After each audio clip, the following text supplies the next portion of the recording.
berdoa saudaraku. Bapa di sorga, kami mengucap syukur dan terima kasih. Malam hari ini kami dikumpulkan lagi, boleh bersekutu, boleh saling menguatkan, saling mendoakan, saling menghibur. Kami boleh belajar firman Tuhan, boleh memuji nama Tuhan, mendengarkan kesaksian-kesaksian yang menguatkan kami. Kami bersyukur Tuhan, Kau memelihara kami satu persatu. Dari semua kesaksian kami tahu Engkau Tuhan yang tidak pernah meninggalkan kami. Dan tolonglah kami Tuhan lebih sensitif terhadap pimpinan Roh Kudus-Mu dalam hati kami, agar kami senantiasa berjalan sesuai dengan kehendak-Mu. Kami mau belajar firman, pakailah hamba-Mu yang lemah terbatas dan hina dina ini, jadikan dia saluran berkat buat kami sekalian. Dalam nama Tuhan Yesus Kristus, Tuhan segala Tuhan, Allah segala Allah, kami berdoa dan meminta berkat Tuhan. Amin. Nah saudara, hari ini kita ingin belajar sebuah tema. Ini hari ini Bible study-nya berbau doktrinal, artinya pengajaran, ya. Doktrin, sebenarnya istilah doktrin itu artinya pengajaran, ya. Cuma dalam gereja, dalam kekristenan, kalau istilah doktrin rasanya lebih keren begitu ya. Sebenarnya artinya pengajaran yang sesuai dengan firman Tuhan. Nah, tema yang saya ambil hari ini adalah Allah Tritunggal dan aplikasinya. Ya, memang akhir-akhir ini di Indonesia ada pengajaran-pengajaran yang mulai menolak ajaran Tritunggal, yang menolak kealahan Kristus. Dan juga ada sebagian orang Kristen mengatakan sebenarnya kalau memang pengajaran atau doktrin Tritunggal itu begitu sulit dimengerti, melampaui pikiran kita, kenapa kita perlu belajar? Jadi rupanya ada sebagian orang Kristen yang juga tidak mau belajar, akhirnya menjadi bumerang, ya.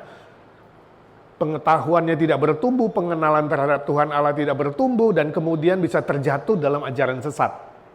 Itu salah satu dampak kenapa banyak orang Kristen tidak dewasa, tidak bertumbuh, dan kemudian terjatuh. Jadi belajar doktrin, belajar pengajaran firman Tuhan secara sistematis itu penting. Dan walaupun doktrin Allah Tritunggal itu sulit dimengerti atau misteri, tapi sebenarnya ada gunanya. Itu sebabnya hari ini saya ingin menghubungkan antara doktrin Allah Tritunggal dan aplikasinya. Apa mengenaknya dengan kita kalau hari ini saya belajar Tritunggal. Jadi minimal saudara bukan hanya mengisi kepala kita, ya, pikiran kita menjadi besar, kemudian kaki tangan menjadi kecil, dan kita tidak tahu apa aplikasinya doktrin ini. Doktrin atau pengajaran firman Tuhan yang sistematis tanpa aplikasi akan menjadi gersang dan teoritis saja.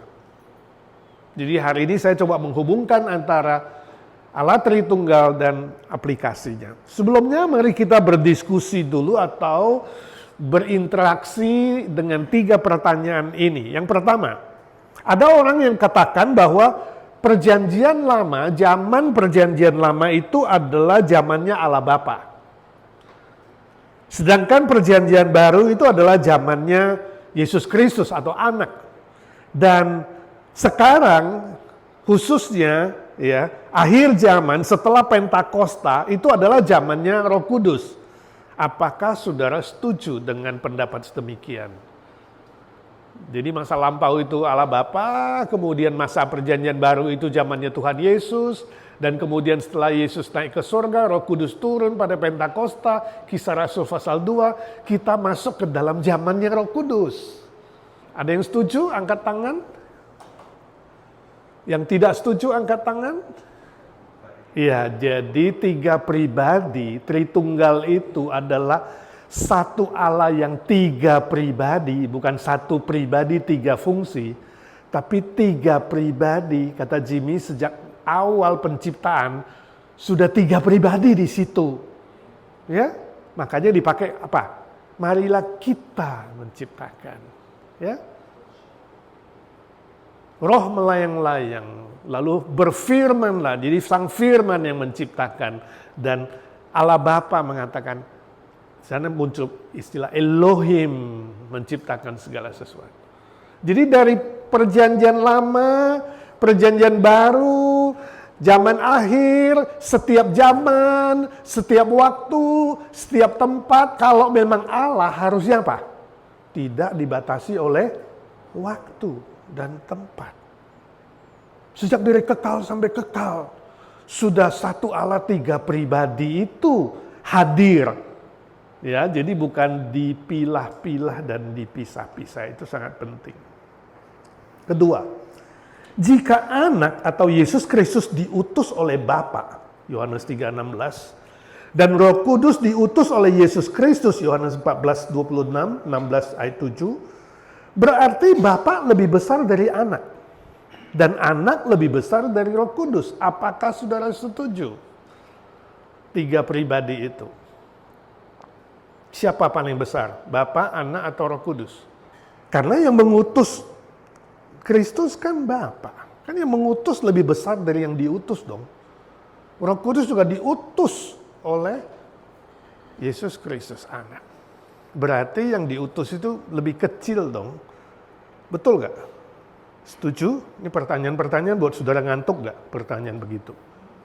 Tapi konsep-konsep begini kemudian nanti bisa menghasilkan pengertian yang salah terhadap ketiga pribadi Allah Tritunggal itu. Ada yang superior dan ada yang inferior, ya. Ada yang lebih besar, ada yang lebih kecil.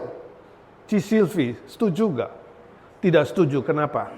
Tiga-tiganya setara, iya. Tiga-tiganya sama, sejak kekal sampai kekal. Karena pribadi Allah yang tak terbatas oleh apapun, ya. Gak ada soal besar kecil, duluan mana, belakangan mana, ya kan? Gak ada hukum matematis bagi Allah, gak ada hukum waktu, gak ada hukum ruang. Ya, sama-sama kekal, sifatnya sama, karakternya sama, hakikatnya sama, naturnya sama. Ini Tritunggal. Oke, jadi saudara jangan sampai pertanyaan-pertanyaan begini membuat saudara mulai bingung dan bisa diarahkan kepada ajaran yang tidak benar. Yang ketiga, di Indonesia beredar ajaran Tritunggal yang keliru, saudara, hari ini.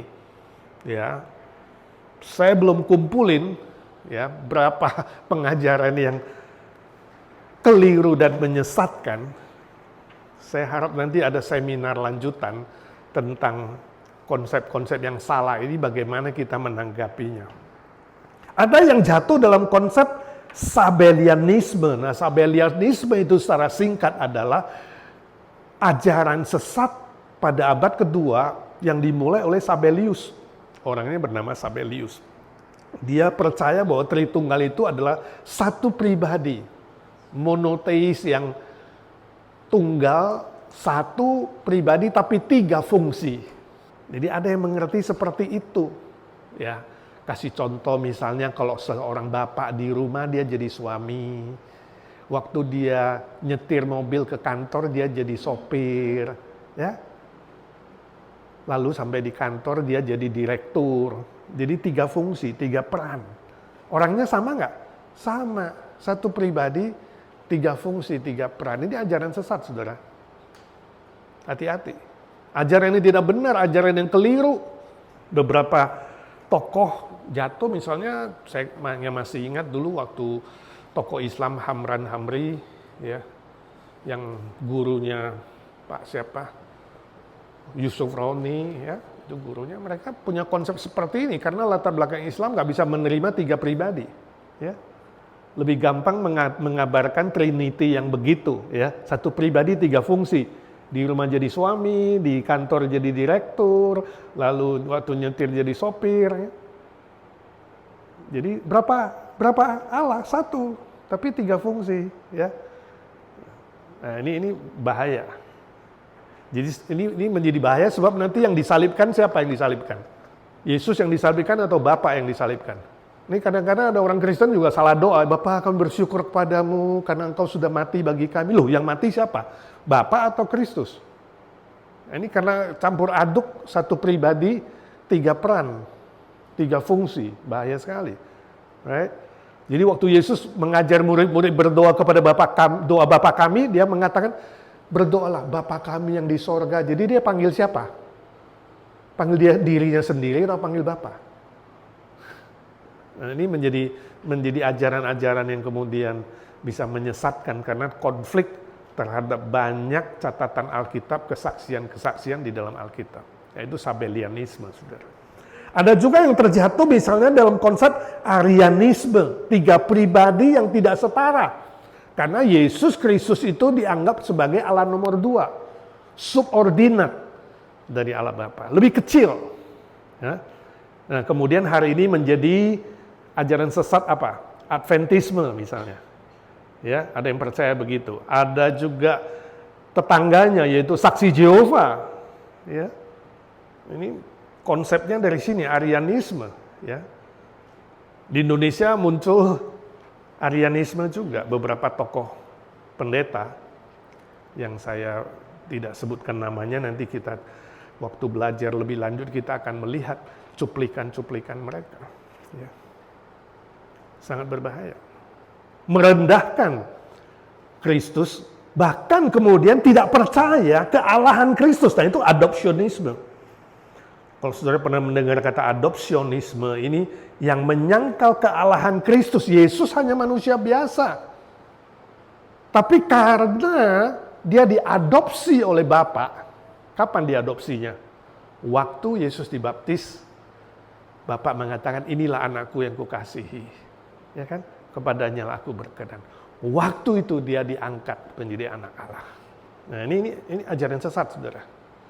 Nah, ini beredar di beberapa gereja di Indonesia. Mulai meragukan kealahan Kristus dan menyebarkan ajaran-ajaran yang membuat beberapa atau cukup banyak anggota jemaat mulai bertanya-tanya, ini mana yang benar? Hah?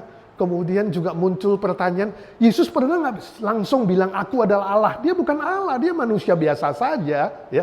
Cuma manusia yang lebih super lah dari kita, ya, lebih ilahi dikit tanda kutip. Godly man gitu. But he is not God, godly man. Nanti kita akan belajar lagi seterusnya dalam pembinaan ini.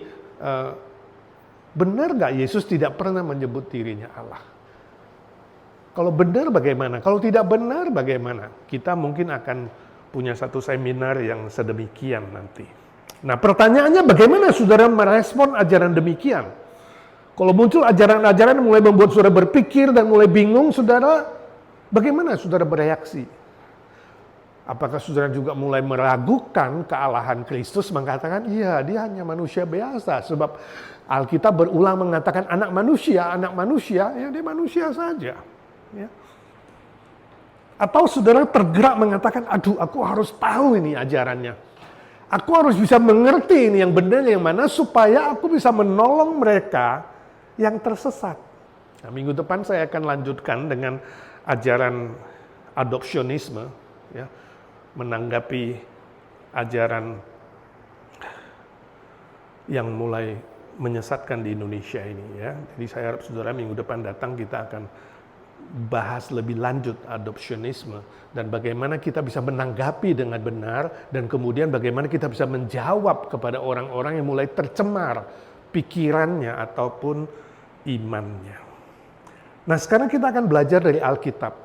Apa kesaksian Alkitab tentang Tritunggal yang kita percaya? Satu Allah, 3 pribadi yang setara.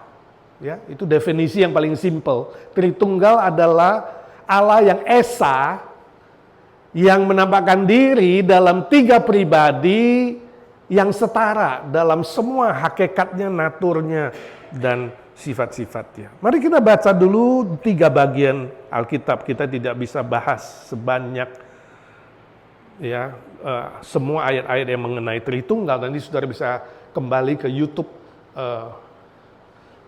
Adventist boleh atau IGSC online. Saya pernah bahas 3 atau 4 kali soal Tritunggal. Tapi hari ini saya ingin menghubungkan Tritunggal dan aplikasinya. Ya, kita baca dulu 1 Timotius 2 ayat 5 sampai 6, kemudian 1 Yohanes 5 ayat 7, Matius 3 16 sampai 17.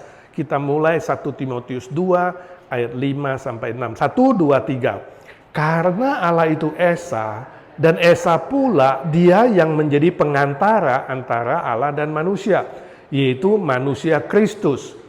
Manusia Kristus Yesus ayat 6. yang telah menyerahkan dirinya sebagai tebusan bagi semua manusia. Itu kesaksian pada waktu yang ditentukan. 1 Timotius 2 ayat 5 sampai 6. Sekarang 1 Yohanes 5 ayat 7. Sebab ada 3 yang memberi kesaksian di dalam sorga, Bapa, Firman, dan Roh Kudus. Dan ketiganya adalah satu. 1 Yohanes 5 ayat 7. Kalau saudara membaca Alkitab ada kurung begini, itu berarti di teks yang lain itu ada yang tertulis dalam kurung, ada yang tidak. Ya, jadi jangan bingung bahwa naskah-naskah kuno itu cukup banyak. Ya. Jadi kalau ada yang kurung berarti ada teks lain, manuskrip lain yang tidak ada tambahan di dalam sorga, Bapa, Firman, dan Roh Kudus, dan ketiganya adalah satu. Tapi di teks yang lain ada, ya. Jadi cukup banyak manuskrip yang ada, cukup banyak manuskrip yang juga tidak ada. Gak usah pusing soal itu, karena kesaksian tentang 3 pribadi itu bisa kita lihat bukan saja pada 1 Yohanes ini, tapi pada seluruh Alkitab. Mulai dari perjanjian lama, seperti tadi dikatakan Jimmy, dari Kejadian 1 kita sudah bisa melihatnya. Oke, Matius 3, 16-17, 1, 2, 3. Sesudah dibaptis, Yesus segera keluar dari air, dan pada waktu itu juga langit terbuka dan dia melihat Roh Allah seperti burung merpati turun ke atasnya. Lalu terdengarlah suara dari sorga yang mengatakan, inilah anakku yang kukasihi, kepadanya lah aku berkenan. Ya, saudara melihat di sini muncul 3 pribadi. Ada Kristus yang dibaptiskan, ada Roh Kudus dalam bentuk merpati, juga ada suara dari sorga, suara Allah Bapa. Ya, jadi ini zamannya Yesus, nggak sendirian. Ini 3 pribadi menampakkan diri. Ya, Kejadian, penciptaan juga ada 3 pribadi. Akhir zaman juga sama, ya kan? Roh Kudus hadir dan Yesus mengatakan, aku menyertaimu sampai kesudahan zaman. Jadi saudara, di dalammu ada Roh Kudus, juga ada penyertaan Tuhan Yesus sampai akhir zaman. Ya, dan Bapa yang bekerja, itu sebabnya Petrus mengatakan, serahkanlah kekhawatiranmu kepada Bapa, sebab dia yang memelihara kamu. Bapa juga memelihara saudara sampai pada akhirnya. Ya. Oke. Nah, sekarang kita masuk ke dalam pendahuluan dulu, saudara. Konflik dalam mengenal pribadi Allah cukup hangat di abad 1 sampai 4, artinya cukup ramai. Ajaran-ajaran sesat cukup banyak muncul di abad 1 sampai abad 4, khususnya dalam pengenalan terhadap Kristus. Doktrin Kristologi, ya, Allah Tritunggal, itu mereka perdebatkan. Ya, Yesus itu manusia saja atau Allah? Yesus Allah dan manusia apakah 50-50? Apakah 60-40? Bagaimana, lebih dominan Allahnya atau manusianya? Atau dia hanya manusia kemudian diadopsi menjadi anak Allah? Nah, muncul banyak sekali ajaran yang menyesatkan pada waktu itu. Sisi positifnya apa kalau saudara banyak perdebatan begitu? Artinya jemaat mula-mula itu mau belajar, betul nggak? Mereka mengejar pengetahuan. Mereka pengen kenal siapa sih Yesus itu secara utuh. Jadi jangan negatif dulu. Mungkin kita pandang dari sudut positif. Ini sebuah tanda bagus, ya, bahwa mereka mau belajar, ingin belajar. Nah, yang menjadi repot adalah kalau memang sudah tahu sesat, kemudian ditegur, dikasih tahu, itu gak mau berubah. Nah, itu jadi penyesat. Nah, ini yang kita harus tentang, harus kita lawan. Tapi kalau ada kekeliruan terhadap pengenalan kepada Tuhan, itu normal. Sebab menunjukkan apa? Kita belum sempurna. Kita mau comprehend, kita mau terus mengolah pikiran kita untuk lebih mengenal Tuhan. Kita mau mengenal Tuhan bukan hanya dengan hati, tapi juga dengan pikiran kita. Nah, itu hal yang bagus. Saya harap saudara punya hati seorang murid dan juga pikiran seorang murid yang mau terus belajar dan bertumbuh. Itu terjadi pada abad 1 sampai 4. Ya. Misalnya kita lihat beberapa Origen, ya, mengatakan bahwa Yesus adalah subordinat dari Bapa. Subordinat berarti cabang saja. Ya. Lebih kecil, bukan sama seperti Bapa. Padahal Yesus bilang aku dan Bapa adalah satu. Ya. Subordinat saja. Dan Roh Kudus adalah subordinatnya Yesus. Nah, saudara lihat ini kemudian menjadi apa? Arianisme ini ya. Kemudian Arius. Nah, Arius katakan Yesus hanya mirip dengan Bapa. Jadi Arius mengembangkan pikiran Origen kemudian menjadi Arianisme. Ya, sayang sekali memang setelah dia ditegur oleh bapak-bapak gereja yang memegang ajaran Alkitab secara utuh, itu disebut ajaran ortodoksi. Jadi kalau saudara hari ini mendengar istilah ortodoksi, itu artinya apa? Itu artinya ajaran yang sesuai Alkitab yang dipegang oleh gereja mula-mula sejak awalnya. Sesuai dengan ajaran Tuhan Yesus dan para rasul, itu ortodoksi. Ya. Bukan, ortodoks berarti kolot, bukan. Ortodoksi berarti ajaran-ajaran yang sesuai dengan kebenaran firman Tuhan yang dipegang oleh gereja mula-mula, para rasul, yang kemudian diteruskan kepada gereja-gereja abad 1 sampai 4. Nah, Arius menyimpang dari ortodoksi, dan waktu ditegur sayang sekali, dia tidak kembali kepada yang benar, ngotot terhadap ajaran dia. Itu makanya disebut bidat. Bidat itu dari perkataan heresi, Latinnya hersis, itu artinya memegang ajaran sendiri, gitulah. Ya. Dari satu sumber sendiri. Jadi boleh dibilang bidat itu adalah ajaran yang sesuai diri sendiri, subjektifnya, pemikiran dia, tafsiran pribadi. Itu Arius. Salah satunya ya. Jadi mirip saja. Kemudian Sabellius menganggap, tadi saya sudah jelaskan dikit, Allah yang satu menampakkan diri dalam 3 peran atau 3 fungsi. Nah, ini yang cukup pengaruhnya besar di jemaat mula-mula, abad kedua khususnya, akhir abad kedua masuk abad ketiga. Kemudian pada tahun 325 AD di Nisea, kesalahan-kesalahan itu dikoreksi oleh bapak-bapak gereja di dalam sidang Nisea. Ini sidang gereja. Ya, bapak-bapak gereja kemudian berkumpul dan kemudian mereka bersidang, lalu mereka menetapkan ajaran Alkitab ortodoksi yang dipegang dari awal. Pribadi Yesus adalah satu hakikat atau satu natur dengan pribadi Bapa.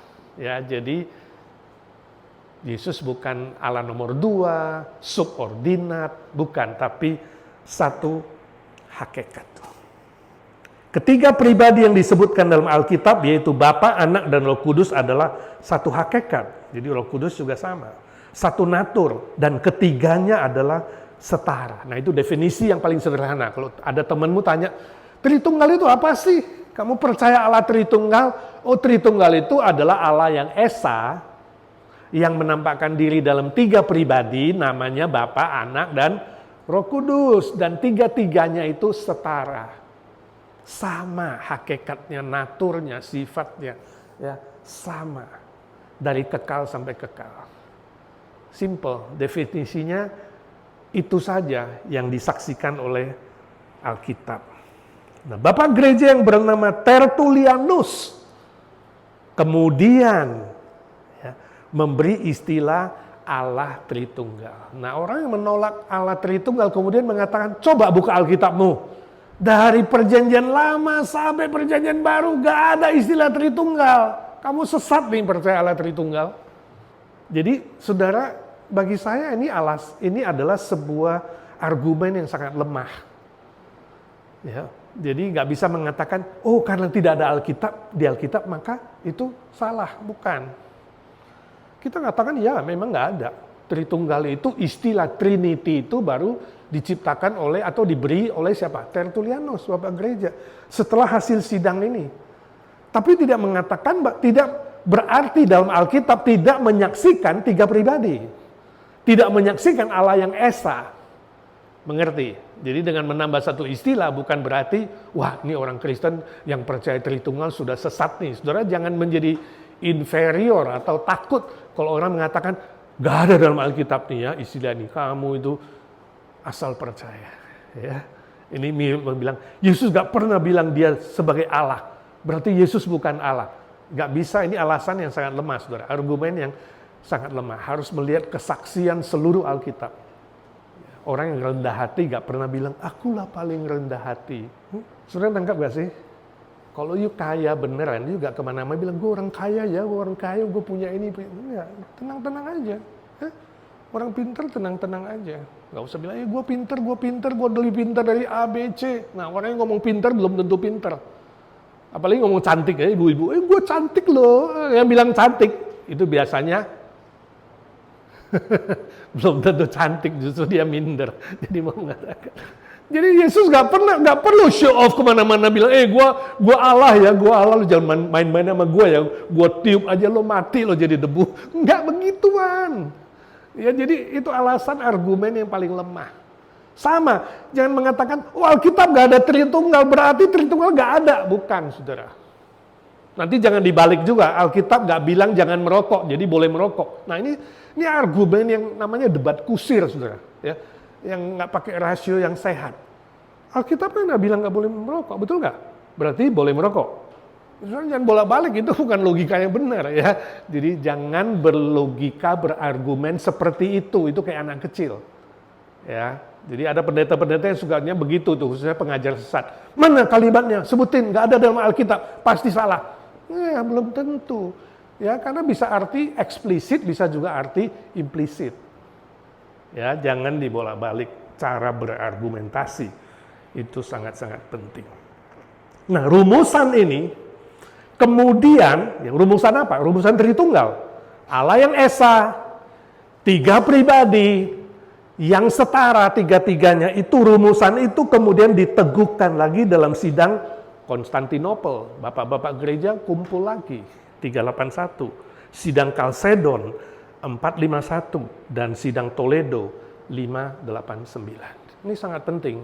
Sidang-sidang ini kemudian menetapkan ajaran ortodoksi yang benar sesuai firman Tuhan dan menetapkan siapa bidat, siapa bidat, siapa bidat. Jangan ikuti itu, diumumkan secara resmi. Nah, nanti kita akan belajar deh kalau bisa bidat ini, bidat ini, bidat ini. Sebab apa? Sebab setelah gereja tidak belajar, saudara, ajaran sedemikian hari ini bisa berdampak, saudara. Gereja secara tidak sadar hari ini yang tidak belajar sungguh-sungguh, tidak memperlengkapi diri, akhirnya jatuh ke dalam kesalahan yang sama. Orang yang tidak belajar sejarah akan dihukum untuk mengulangi kesalahan sejarah. Oke. Dari kesaksian Alkitab ditegaskan.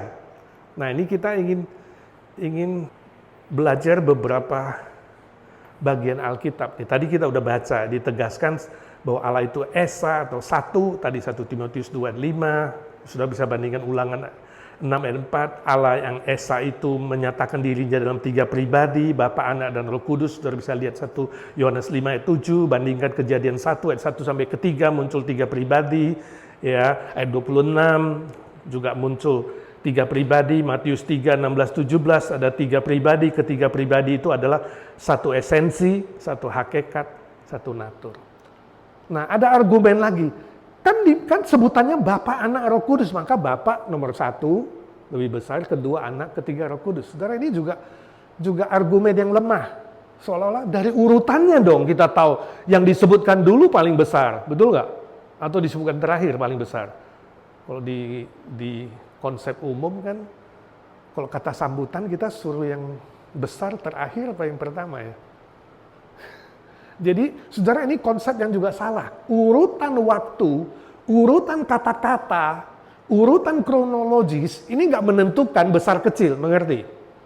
Nah ini perlu saudara mengerti, ini bukan argumen yang bagus juga. Kalau mengatakan, karena Bapak disebutkan dulu, maka Bapak lebih besar. Siapa bilang? Kalau mau lihat urut-urutan, nah saudara ini pulang, saudara lihat di rumah ya. Ini lihat catatan Alkitab soal urutan ya. Ini semua ada saudara, urutannya dalam Alkitab. Bapa, Anak, Roh Kudus ada, Matius 28 ayat 19. Bapa, Roh Kudus, Anak ada, 1 Petrus 1 ayat 2. Lalu Anak duluan. Anak, Bapa, Roh Kudus ada, 2 Korintus 13 ayat 13. Anak, Roh Kudus, Bapa ada juga, Ibrani 9 ayat 14. Nah sekarang Roh Kudus duluan ada nggak? Ada. Roh Kudus, Bapa, Anak, Yohanes 19:26. Roh Kudus, Anak, Bapa, 1 Korintus 12 4 sampai 6. Bola-balik ada saudara ayatnya. Jadi nggak selalu Bapa, Anak, Roh Kudus. Tapi sekali lagi, jangan pakai ini untuk berdiskusi atau berargumen. Ini sangat lemah juga, mengerti? Karena urutan tidak menunjukkan besar kecil. Ya, cuma kalau untuk orang-orang yang hanya demi berdebat, suruh dia baca. Ya, semua urutan ada ini. Ya, mau anak duluan ada, mau bapak duluan ada, mau Roh Kudus duluan juga ada gitu. Ya, ini menjadi catatan tambahan saja. Tapi saya rindu saudara menjelaskan Tritunggal bukan dengan cara ini. Ya, ini adalah argumen yang sangat lemah. Nah, sekarang kita lihat aplikasinya. Apa untuk kita pada zaman ini? Ya, secara praktis apa hubungannya Tritunggal sama pribadi kita masing-masing? Pertama, ketiga pribadi dari Allah yang Esa membuktikan sifat Allah yang Maha Kasih. Ini sangat penting. Sebab kasih yang sejati membutuhkan minimal dua pribadi atau lebih. Jadi kalau saudara mengatakan satu pribadi sejak kekal, wah, sebelum ada malaikat, sebelum ada manusia, sebelum ada ciptaan lainnya, ini Allah berkasih-kasihan sama siapa? Saling mengasihi dengan siapa? Kalau satu pribadi, mengerti saudara? Monoteis tunggal, monoteis absolut, membuktikan bahwa pribadi Allah itu kejam, bukan Maha Kasih. Membuktikan pribadi Allah itu kesepian, karena nggak ada siapa-siapa sejak awalnya.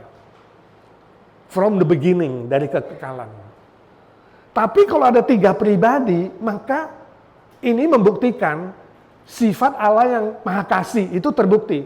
Seperti kata firman Tuhan, Allah itu kasih, 1 Yohanes 4 ayat 8a.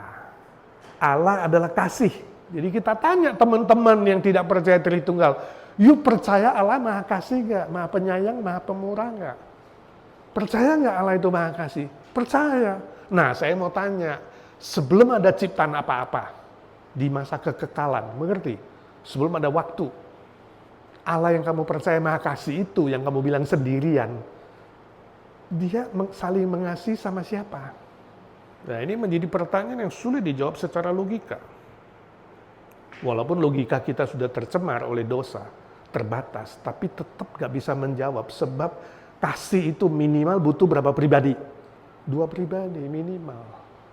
Nah, ini ada 3 pribadi, lebih sempurna lagi. Jadi waktu Alkitab mengatakan Allah itu kasih, sifat utama dari Allah adalah kasih.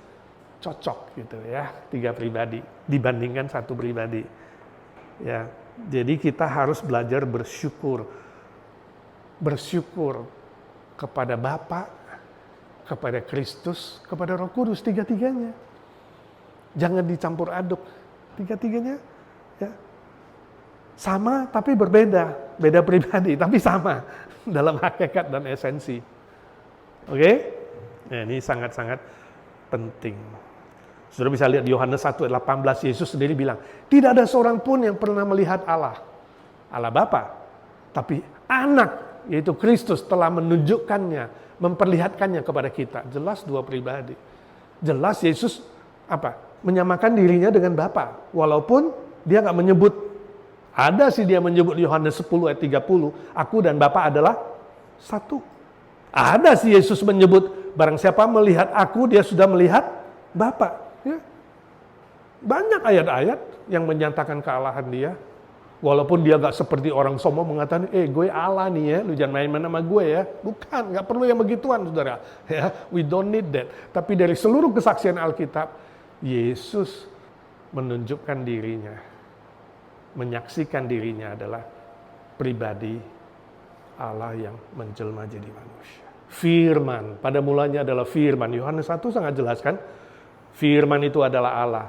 Ya, firman itu menciptakan segala sesuatu. Nah, kalau firman menciptakan segala sesuatu, you bilang dia manusia biasa?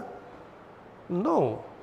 Dia jelas adalah pribadi Allah. Kemudian firman menjadi manusia. Ini sangat-sangat penting.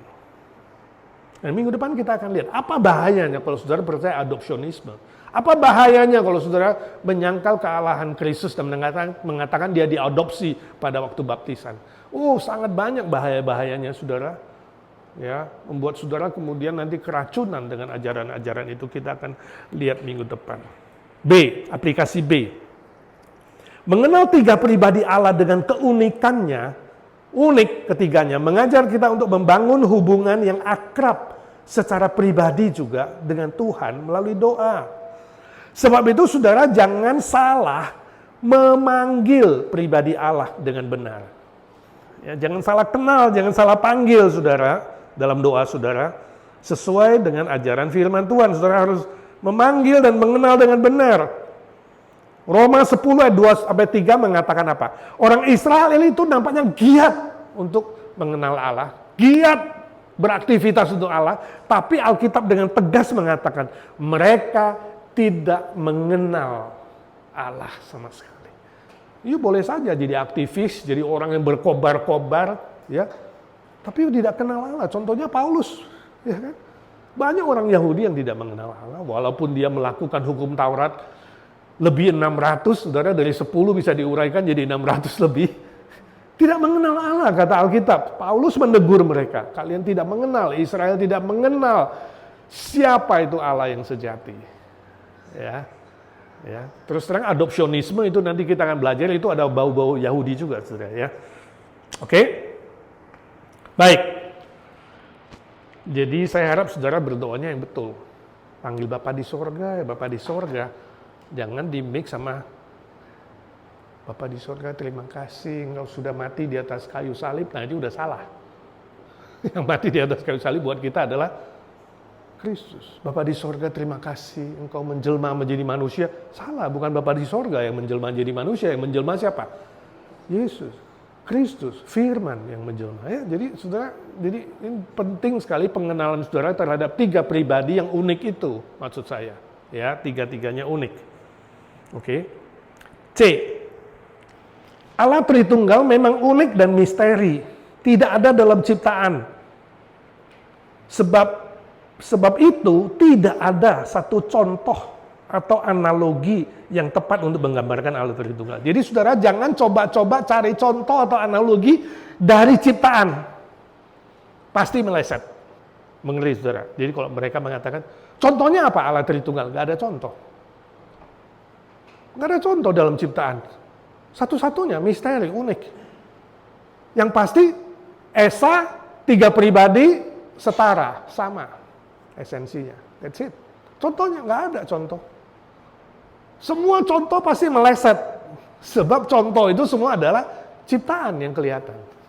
Ya ada orang mau kasih contoh-contoh, es lah, air, ya air jadi air cair, kalau beku jadi es. Lalu apa lagi? Menguap jadi uap, tetap beda esensi. Right? Berbeda. Oh, mangga ada kulitnya, ada dagingnya, ada bijinya. Kan satu mangga, tapi ada tiga. Ya. Tetap berbeda, tetap salah, tetap tidak tepat. Ya, jadi contoh apapun yang kita pakai di bumi ini, analogi apapun itu tidak mewakili dan tidak bisa menggambarkan Trinity yang sesungguhnya, sebab dia unik dan misteri. Siapapun yang memaksa dengan pikiran terbatas menciptakan contoh atau analogi pasti meleset, sebab tidak sempurna. Ini menjadi sebuah pegangan, ya. Bila kita belum mengerti secara rasional dengan otak kita, haruslah rendah hati menerima kesaksian Alkitab dengan iman, bukan menafsir secara subjektif. Ajaran sesat jatuh di sini, memaksa dengan pikiran yang terbatas untuk mengenal atau belajar pribadi Trinity yang misteri itu, ya, dan mulai menafsirkan dengan subjektivitas sendiri, jadi bidat, jadi ajaran sesat. Dosen saya bagus sekali, saya nggak pernah lupa dia waktu kita belajar teologi di saat dia bilang, ingat ya, kenapa liberal itu bisa jatuh? Sebab memaksa dengan pikiran yang begitu kecil untuk mengerti Allah yang begitu besar dan kemudian mengambil kesimpulan-kesimpulan yang subjektif dan tidak tepat. Ingat kalian baik-baik, setiap kali belajar firman Tuhan, setiap kali belajar tentang pengenalan terhadap Tuhan, pada saat kamu tidak mengerti, stop belajar hari itu, berlutut, berdoa dan katakan, Tuhanku, kau terlalu besar. untuk saya mengerti dengan otakku yang kecil. Aku hanya mau menerima sejauh yang disaksikan Alkitab. Walaupun aku belum mengerti. Bagus ya, itu rendah hati. Itu rendah hati. Saya tanya, sampai di sorga saudara mengerti Tuhan nggak secara sempurna? Sorga loh, kita udah ketemu dia loh, banyak pertanyaan nggak bisa jawab, kita tanya dia. Kita bakal tahu semua-muanya nggak kira-kira manusia? Kamu sampai di sorga tahu semua-muanya nggak? Tetap tidak, betul nggak? Walaupun sempurna. Tapi antara kita, ciptaan dan pencipta itu ada apa? Kualitatif different. Perbedaan secara kualitas. Artinya apa? Kamu boleh sepinter-pinter, sejenius mungkin sampai seorang tanya Yesus sampai banyak pertanyaan. Sampai terakhir Yesus pikir kamu gak perlu tahu, dia bilang gini, kamu gak boleh tahu. Kira-kira kamu bilang apa? Gak bisa, gue harus mengenal ini gimana. Pasti kamu bilang, ya Tuhan pamit ya, monggo. Itu pergi loh. Rendah hati.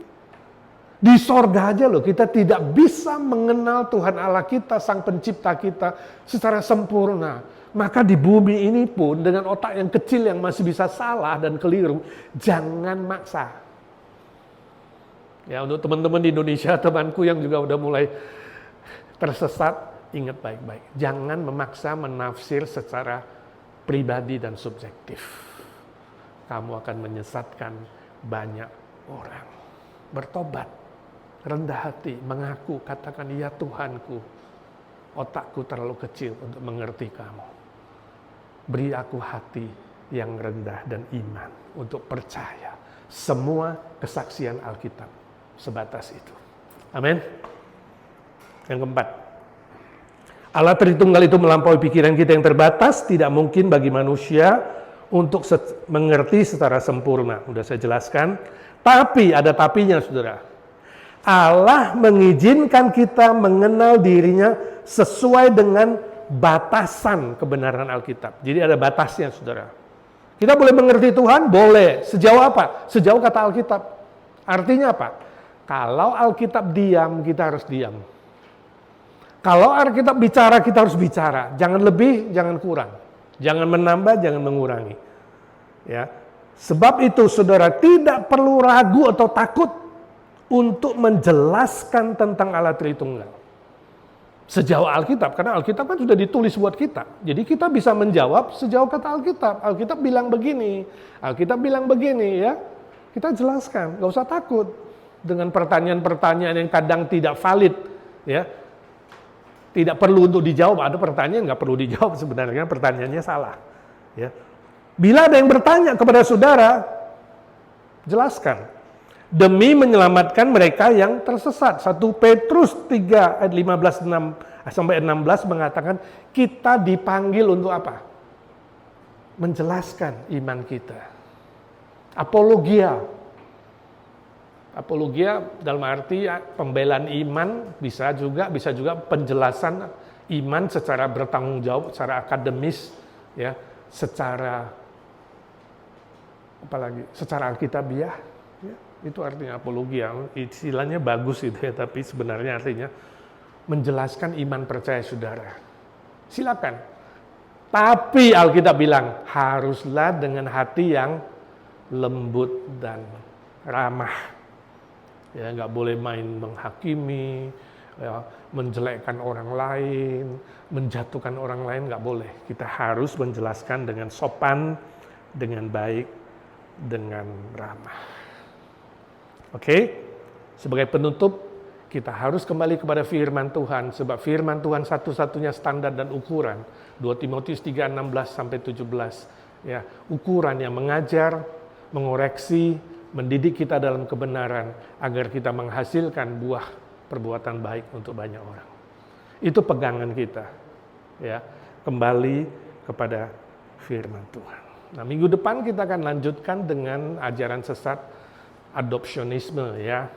Ya, ini cabang dari monarkianisme. Saya akan beri latar belakangnya, lalu tokohnya siapa, ajarannya apa, kita akan belajar bahayanya apa di zaman ini, dan bagaimana kita bisa menjelaskan kepada orang lain, ya, berapologia atau membela, menerangkan iman kepercayaan kita.